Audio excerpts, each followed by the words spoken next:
I have this small concern sa Lord. I have this small prayer in my spirit towards God na sabi ko sa Lord na, Lord, I finally surrender na itong bagay na to that is so dearly to my heart. Masakit, hindi kaaya-aya sa feeling. Hindi na nga po ito kaaya-aya sa feeling. Masakit na nga po siya. Paano kapag may bago ka na namang challenge na inalaw while I have this pain pa? Baka hindi ko na kayanin, Lord. Pero alam mo yung sagot ni Lord sa akin, inimpress niya in my spirit na hindi ako yung Diyos na nagbibigay lang ng sakit, ng problema. Yes, may mga inaalaw akong challenges, may mga inaalaw akong troubles.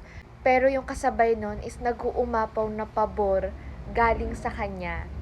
So, biglang nawala yung takot ko na, oo nga no, may mga challenges na inaalaw si Lord na talagang masyashake ka, pero grabe naman din yung pabor na kasunod ng mga challenges na yun kapag naging faithful ka.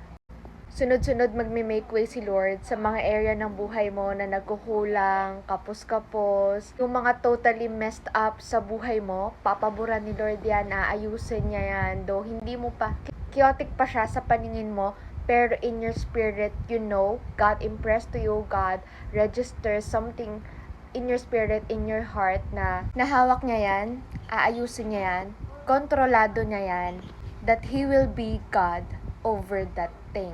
So now, yung mga fear ko, yung pain ko somehow, when I finally surrender that thing na, napalitan na excitement sa kung ano yung gagawin ni Lord.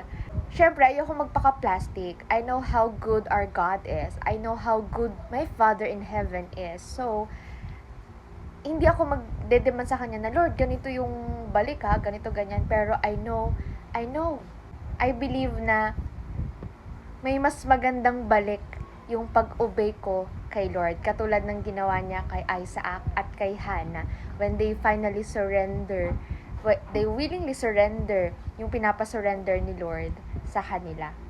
Yun lang, God is healing our hearts. God bless us all.